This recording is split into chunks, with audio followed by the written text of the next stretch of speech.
నమస్కారం. నైవేద్యం సమర్పించే సమయంలో కొన్ని ముద్రలు సమర్పించాలి, దర్శింపజేయాలి, అలాగే స్థండిలం ఏర్పాటు చేయాలి, నెయ్యిని వినియోగించాలి, ఘంటానాదం చేయాలి. ఇవి కనీసమైనటువంటి నియమాలు. సాయంత్రం సమయంలో నైవేద్యం పెట్టేటప్పుడు గంట వాయించరాదు. ఉదయం వేళలోనే ఘంటానాదం చేయాలి. ఇది కూడా గుర్తుపెట్టుకుందాం. ఎందుకు ఇవన్నీ కూడా నియమాలు ఏర్పాటు చేశారు అంటే, శరీరం ఇది ఒక కలశంగా భావన చేసినప్పుడు దీనిలో మృతత్వం ఉండకూడదు. సజీవమై నిరంతరం చైతన్యంతో ఉత్సాహంతో తొణికిసలాడుతూ ఉండాలి. అమృతమయమైపోవాలి ఈ శరీరం అంతా కూడా. అంటే ఈ శరీరంలో వేసేటటువంటి పదార్థం, మనస్సుగా రూపొందింపబడేటటువంటి పదార్థం పరమాత్మకు ముందుగా నైవేద్యంగా సమర్పింపబడాలి. అయితే ప్రతిరోజు కూడా నిత్య నైవేద్యం ఏర్పాటు చేస్తూ ఉంటాం, ఏది వంటకం చేసుకున్నామో అది. అలా కాకుండా సంవత్సరంలో కొన్ని శుభ దినాలలో, కొన్ని ప్రత్యేక సందర్భాలలో నక్షత్రం, తిథి, వారం ఇలా కొన్ని మేళవింపు జరిగినప్పుడు, లేదా పౌరాణిక ప్రపంచంలో కొన్ని గొప్ప సంఘటనలు ఏర్పడ్డ రోజున వాటిని మనకు సంప్రదాయం పండుగలుగా సూచించింది. కృష్ణుడు పుట్టాడు, కృష్ణాష్టమి పండుగ. శివుడు జన్మించాడు లింగ రూపంలో. కృష్ణాష్టమి ఏ విధంగా ఉందో శివుడు పుట్టినరోజు కూడా అదే విధంగా. అయితే ఇది పర్వదినం, శివరాత్రి పర్వదినం, కృష్ణాష్టమి పండుగ దినం. అదేమిటండోయ్ అంటారా? శివరాత్రి నాడు ఎవరు భోజనం చేయరు. తెలివైన మామగారు మా ఇంటికి ఎప్పుడూ పిలవడం లేదు మిమ్మల్ని అని ఎవరన్నా అల్లుడు అంటే, ఆ అల్లుడిని శివరాత్రి నాడు మా ఇంటికి రా అన్నట్ట. భోజనం ఉండదుగా. శివరాత్రి పర్వదినం, ఉగాది, కృష్ణాష్టమి, దసరా, సంక్రాంతి పండుగలు. వీటికి సంబంధించి విశేషమైన పదార్థాలను మనం సిద్ధం చేసి వాటిని మనం పరమాత్ముడికి నైవేద్యంగా సమర్పించి ఆ పిమ్మట స్వీకరిస్తాం. మన సంస్కృతిలో ఇలా తిథి, వారం, ప్రత్యేకమైనటువంటి మేళవింపు కలిగిన రోజు కానీ, గొప్ప గొప్ప సంఘటనలు ఉద్భవించినటువంటి జరిగినటువంటి రోజు కానీ పండుగలుగా అని చెప్పుకుంటున్నాం కదా.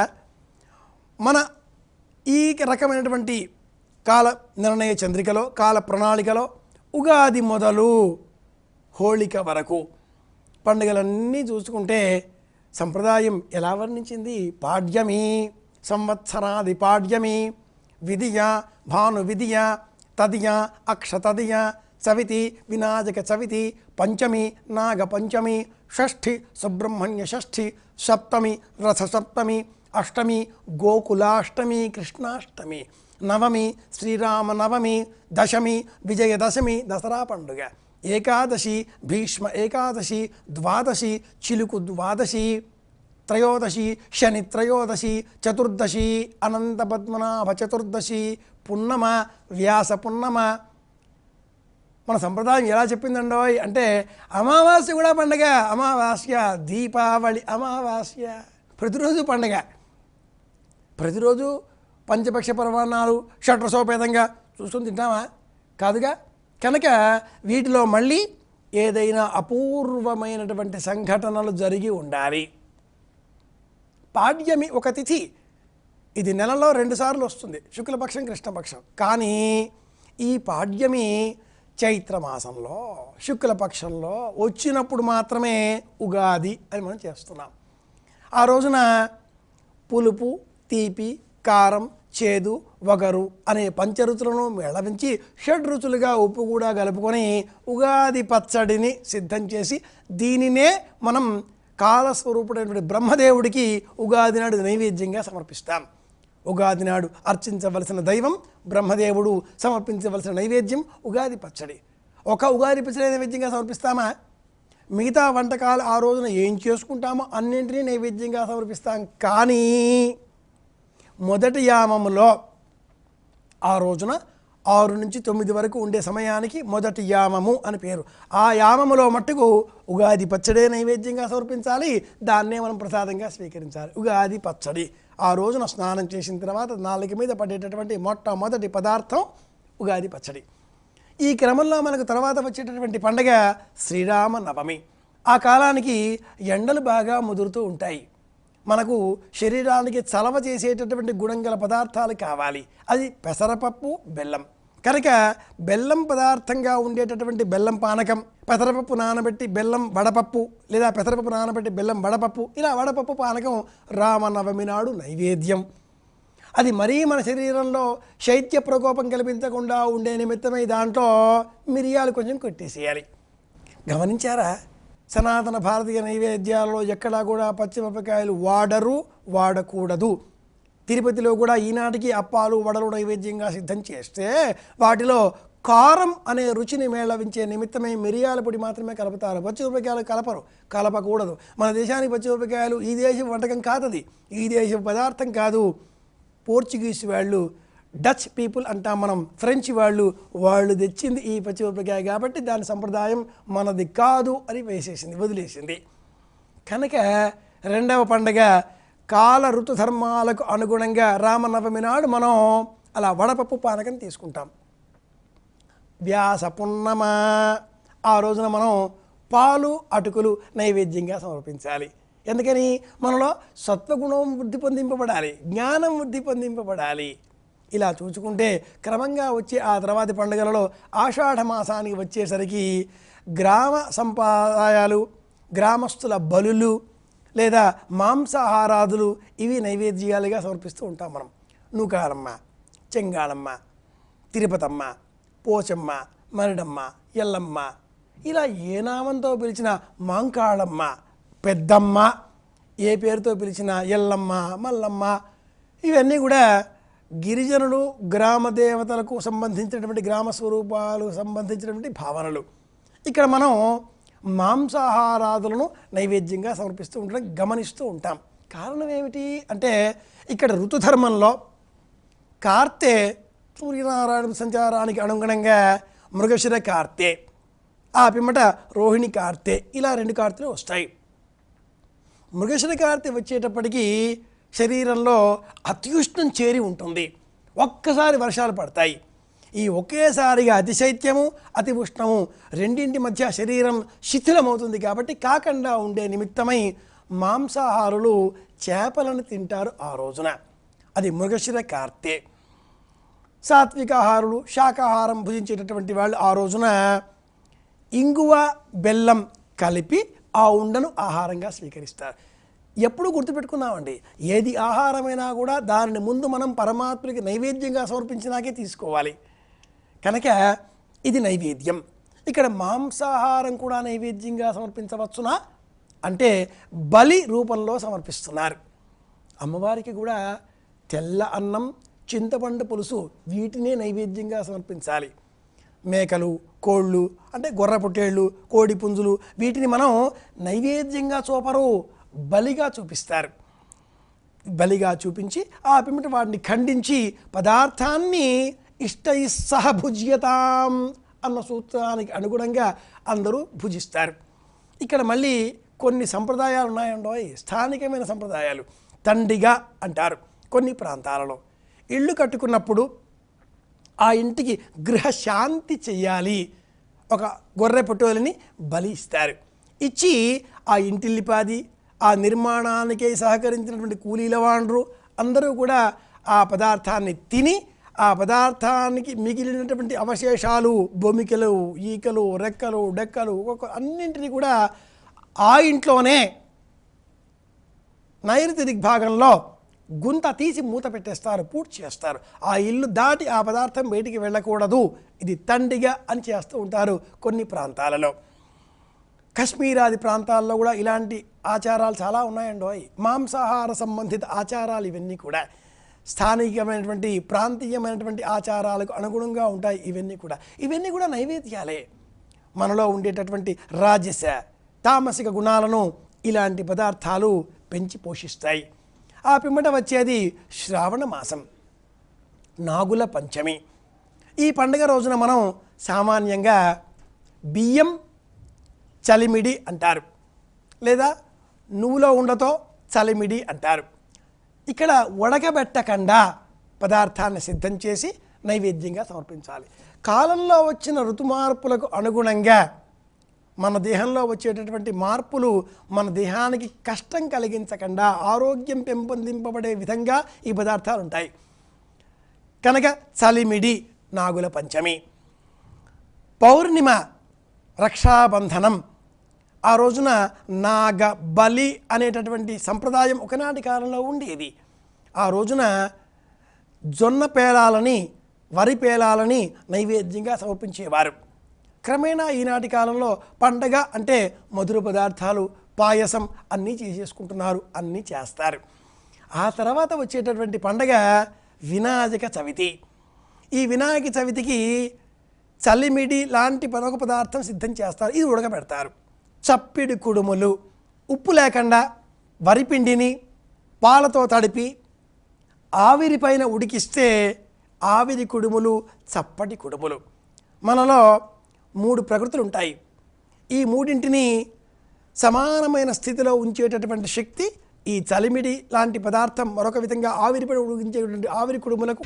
మనలో రాజస, సాత్విక, తామసిక గుణాలు ఎలాంటివో అలాగే మనలో పైత్యము ప్రకృతి ఒకటి ఉంటుంది. దీనికి నియంత్రించేటటువంటి స్వభావం ఈ ఆవిరి కుడుములకు ఉంది. అందుకే వినాయక చవితి నాడు ఆవిరి కుడుములు, బియ్యం పిండితో చేసినటువంటి ఉండ్రాళ్ళు, వాటిని నైవేద్యంగా ప్రసాదంగా స్వీకరించాలి. తర్వాత వచ్చేటటువంటి పండగ అనంత పద్మనాభ చతుర్దశి, అలాగే తదియ. ఇక్కడ కూడా మళ్ళీ అట్ల తదియ అన్న పండుగ రోజున నువ్వుల పొడి, రాత్రి మిగిలిపోయినటువంటి అన్నం, పెరుగు, అలాగే గోంగూర పచ్చడి, వీటిని మాత్రమే తీసుకోవాలి. ఎందుకని ఇలా చెప్పారు అంటే మన దేహంలో ఉండేటటువంటి ప్రకృతిని ఇవి నియంత్రిస్తాయి. కాలానికి అనుగుణంగా శైత్యం ప్రవేశిస్తుంది, వర్ష ఋతువు ఆరంభమై వర్షాలు భీకరంగా పడి నెమ్మదిగా మరుగున పడుతూ ఉంటాయి. రోగాలు విజృంభించేటటువంటి ఈ కాలంలో శరీరానికి ఏ రోగాలు రాకుండా ఈ పదార్థాలను మనం పండుగలకు అనుగుణంగా తీసుకోవాలి. చూసారా, ఉగాది పండుగ నాడు ఏ విధంగానైతే మనం ఉగాది పచ్చడిని, వేప పువ్వులు కూడా తిన్నామో అలాంటి మనం వినాయక చవితి నాడు ఉప్పు విడిచిపెట్టి చప్పటి కుడుముల్ని తిన్నాం. అలాంటి మనం తదియనాడు, ఆర్డర్ తదియనాడు గోంగూర పచ్చడిని తిన్నాం, రాత్రి మిగిలిపోయిన అన్నం కూడా తిన్నాం. మన పండుగలన్నీ ఇలా చిత్రంగా ఉంటాయండి. కాలానికి అనుగుణంగా శరీరాన్ని అమృత కలశం చెయ్యాలి, అమృతమయం చెయ్యాలి అనే ఏకైక లక్ష్యంతో ఈ పండుగలన్నీ ఉంటాయి. ఆ పిమ్మట పితృదేవతలకు సంబంధించినటువంటి కాలం మహాలయం, పితృపక్షం. భాద్రపదం బహుళపక్షానికి పితృపక్షం అని పేరు. సంప్రదాయం వెంకటేశ్వర స్వామి, ఈశ్వరుడు, దుర్గా, సుబ్రహ్మణ్యం, వినాయకుడు ఇలా దైవాలను ఎలా అర్చించాలి అని చెప్పిందో అదే ప్రకారం పితృదేవతలను కూడా అర్చించాలి అని చెబుతుంది. ఈ పితృదేవతలను అర్చించేటటువంటి కాలంలో ప్రత్యేకించి మహాలయ పక్షంలో గుమ్మడికాయలు, ప్రత్యేకించి గోకరికాయ, బెండకాయ ఇలాంటి వాటితో చేసిన పదార్థాలను తినాలి. తప్పనిసరిగా తోటకూర, తప్పనిసరిగా గుమ్మడికాయ ఈ మహాలయంలో ఒకరోజైనా తినాలి అని ఒక నియమాన్ని విధిస్తుంది సంప్రదాయం. తినడం అంటే ఏమిటండి, ఇందాక చెప్పుకున్నాగా అది ప్రసాదం అయితేనే మనకు తినే యోగ్యత లభిస్తుంది. ప్రసాదం అవ్వాలి అంటే ముందుగా మన నైవేద్యంగా సమర్పింపబడినదే అయి ఉండాలి. ఇంట్లో శ్రాద్ధం, తద్దినం మహాలయ పక్షం కదా, పెట్టాం అనుకుందామండి, బ్రాహ్మణ్ణి పిలిపించాం, వాళ్లకు ఈ వంటకాలన్నీ సిద్ధంగా చేసి పెట్టాం. చనిపోయిన వాళ్ళ పేరుతో వీళ్ళకి పెడితే వీళ్ళు తింటే వాళ్ళకి ఏమైనా అందుతాయా అని చాలామంది అనుమానాలు, హేతువాదులు చెబుతూ ఉంటారు. ఏమండి, మన వాహనాన్ని మనకు ఇష్టం వచ్చినట్టుగా నడిపించాం, ప్రభుత్వ నియమాలకు వ్యతిరేకంగా. ప్రభుత్వం ఊరుకుంటుందా? ఎంతో కొంత జరిమానా వేసింది. మన నియమాలు చెల్లవక్కడ, ప్రభుత్వ నియమాలే మనం పాటించాలి. పాటించం, జరిమానా చెల్లించాలి. ఎక్కడ చెల్లించాం మనం? ఎక్కడ వేసాడు వాడు జరిమానా? ఎక్కడో మనం తప్పు చేస్తే, ఎక్కడో వాడు యంత్ర సాధనంలో మీరు ఇంత చెల్లించాలండి అని చెబితే, మనం ఎక్కడో వెళ్ళి బ్యాంకు వరుసలోనో మరే చలానా కట్టే చోట నిలబడి చెల్లిస్తే, ఎక్కడో చెల్లిస్తే ఇంకెక్కడో చెల్లింపు అంగీకరింపబడిందా లేదా? అలాగే మనం ఏదో దేశంలో ఉన్నాం, సంపాదించాం, ఆ దేశంలో సంపాదించిన ధనాన్ని మన దేశానికి పంపించాం, అక్కడెక్కడో చెల్లింపులు చేస్తే ఇక్కడెక్కడో తిరిగి చెల్లింపులు జరుగుతున్నాయా లేదా? అదే డబ్బు వస్తుందా? క్రమంలో సంఖ్యలో చేరుతుంది. ఆ కాగితాలు మటుకు రావు. మనం కొన్ని కాగితాలు ఇచ్చాం, వాడు వేరే కాగితాలు ఇస్తాడు. చెల్లింపులో మాత్రం లెక్కలు సరిచూల్చబడతాయి. అవి కావే అంటే కుదరదే. ఇక్కడ కూడా అంతే. చనిపోయిన పితృదేవతల జ్ఞాపకం పెట్టుకొని బ్రతికి ఉన్నటువంటి బ్రాహ్మణోత్తములకు మరింకెవరికో కూర్చుండజేసి వారికి గుమ్మడికాయ, అలాగే ప్రత్యేకించి గోకరికాయ, వీటిని వినియోగించి పదార్థాలుగా సమర్పించాలి.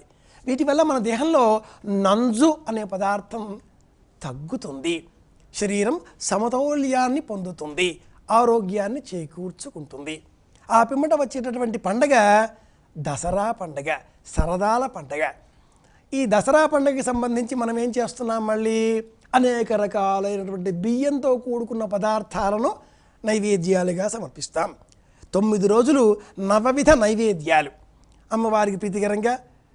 కొన్ని ప్రాంతాల్లో బ్రతుకమ్మని పాడి ఆడి ఆటలతో బతుకమ్మని కూర్చి చేర్చి అర్చించేటటువంటి వాళ్ళు 9 విధాల చిత్రాన్నాలను నైవేద్యంగా సమర్పిస్తారు. కొబ్బరి అన్నం, నువ్వుల అన్నం, పెరుగన్నం, లేదా పాలన్నం, లేదా చింతపండు అన్నం, ఇలా 9 విధాలుగా 9 విధాల అన్నాలను నైవేద్యంగా పెడతారు.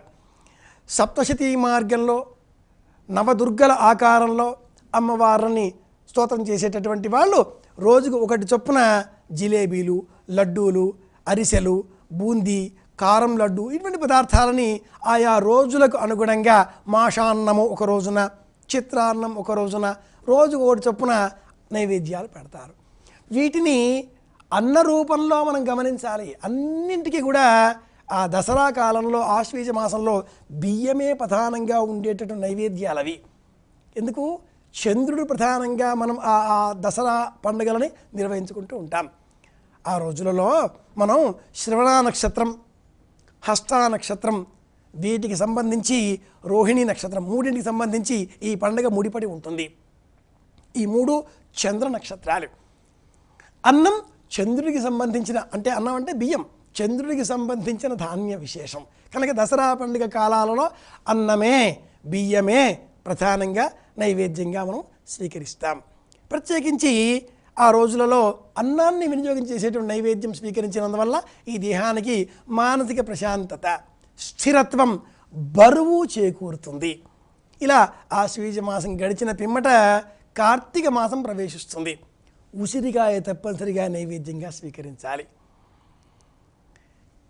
తీపి, పులుపు, కారం, చేదు, వగరు అనే 5 రుచులు కలిసి ఉండేటటువంటి ఒకే ఒక కాయ ప్రపంచంలో ఏదైనా ఉందా? అది ఉసిరికాయ మాత్రమే. ఉసిరికాయ కొరికి నీళ్లు తాగండి, నోరు తీయగా అవుతుంది. ఒట్టిగా ఉసిరికాయని కాసింత కొరకండి, వగరవుతుంది. కాసేపుగా చప్పరిస్తే పులుపు అవుతుంది. ఉసిరికాయ నాలిక చివర కారంగా కూడా తోస్తుంది. ఉసిరికాయ నాలిక మధ్యలో నీళ్లు పెసరిల్లుతాయి, పులుపు. ఉసిరికాయ నాలిక లోపల భాగాన్ని వెళితే తీపి, వగరు. నాలిక ఈ 5ంటిని ఏకకాలంలో రుచులుగా భిన్న భిన్న కోణాలలో మనకు స్పర్శభావాలతో తెలియజేసేటటువంటి ఒకే ఒక కాయ ఉసిరికాయ. కార్తీక మాసంలో ఉసిరిక దీపం, ఉసిరిక ఇలా గుర్తుపెట్టుకుందాం. కొన్ని పద్ధతులలో కార్తీక మాసంలో ఉసిరికాయ తినకూడదు అని కూడా చెబుతారు.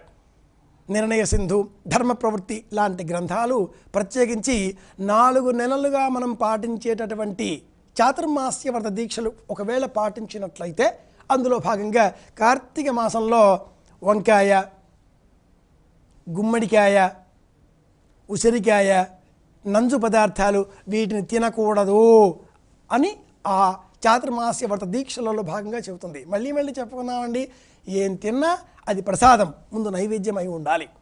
కనుక కార్తీక మాస నియమాలలో ఏకభుక్తం, ఉదయమంతా ఉపవాసం చేయడం, పగటి కాలం తక్కువ, రాత్రి కాలం ఎక్కువ, కనుక సాయంత్రమే భోజనం చేయడం, వీలు కుదిరినంత మట్టుకి 4 నుంచి 6 మధ్యలో భోజనం పూర్తి చేసేయడం, ఒకటే పూట ఏకభుక్తం, ఇది గుర్తుపెట్టుకోవాల్సిన అంశం. ఆ పిమ్మట మార్గశీర్ష మాసం, శ్రీమన్నారాయణమూర్తికి ప్రీతికరమైనటువంటి మాసం. మాసానాం మార్గశీర్షోస్మి అన్నాడు కదా. ఈ మాసంలో విశేషించి ప్రత్యేకంగా మనం పెరుగన్నం, దధ్యోజనం స్వీకరిస్తూ ఉంటాం. ఆలయాలలో ఉదయమే స్వామివారి ప్రీతికరంగా తిరుప్పావై, ఈ మార్గశీర్ష పౌష్య మాసాలలో తిరుప్పావై పారాయణాలు చేస్తూ ఆలయాలలో పెరుగన్నం నైవేద్యంగా సమర్పిస్తారు. దేహానికి మందత్వాన్ని, స్థూల శక్తిని ఇచ్చేటటువంటి లక్షణం పెరుక్కే ఉంది. ఒక్క విషయం గుర్తుపెట్టుకున్నామండి, సంవత్సరంలో ఎప్పుడు కూడా రాత్రి వేళన పెరుగన్నం తినకూడదు. అలాగే రాత్రి వేళన ఉసిరికాయ పచ్చడిని తినకూడదు, ఉదయం వేళే తినాలి. తినాలి అంటే ప్రసాదం కావాలి, ప్రసాదం అంటే ముందు నైవేద్యంగా అయి ఉండాలండో, ఇది ఎప్పటికీ మర్చిపోకూడదు. అలాగే ఆ పిమ్మట పౌష్యమాసం, ఆ పిమ్మట మిగతా చివరి 2 మాసాలు కూడా గమనిస్తే మాఘ ఫాల్గుణాలలో స్వామివారికి ప్రీతికరంగా అన్ని రుచులు తినవచ్చు. ఇది సమశీతోష్ణ స్థితి కలిగిన మాసం, ఆకురాలే కాలం ఇది. షడ్రుచులతో స్వామివారి ప్రీతికరంగా అన్ని పదార్థాలు నైవేద్యంగా సమర్పిస్తాం. కాలానుగుణంగా లభించేటటువంటి ప్రతి పదార్థాన్ని మనం నైవేద్యంగా పెడతాం, ప్రసాదంగా స్వీకరిస్తాం, ఆరోగ్యాన్ని, ఆనందాన్ని చేకూర్చుకుంటాం. కనుక మన హైందవ సంప్రదాయంలో పండుగలని ఇలా ఒక్కసారి మనం విహంగ వీక్షణం చేస్తే, స్థూలంగా పరిశీలిస్తే, ఉగాది మొదలు హోళిక వరకు అన్ని పండుగలలో కూడా శివరాత్రి చివరి పండుగ ఏమైనా తింటామా? ఉపవాసంగా ఉంటాం, భావాలకు అనుగుణంగా ప్రవర్తిస్తాం. ఋతు కాల మాన పరిస్థితులకు అనుగుణంగా, శీతోష్ణ పరిస్థితులకు సరిసమానంగా, దేహ పరిస్థితులు సమతౌల్యంగా ఉండాలి అనేటటువంటి భావనతో ఏర్పడ్డవే మన పండుగలు. ఆ పండుగలలో మనం సమర్పించేటటువంటి ఈ నైవేద్యాలు మనకు ఆరోగ్యాన్ని, ఆనందాన్ని చేకూర్చాలి అని చెప్పేదే అమృత కలశం, మనదైన సంప్రదాయం. ఆరోగ్యంగా ఉందాం, పండుగలను సలక్షణంగా పాటిద్దాం, నైవేద్యాలను లక్షణపూర్వకంగా సమర్పించి దేహానికి అందజేసి ఈ శరీరాన్ని అమృత కలశంగా మార్చుకుందాం.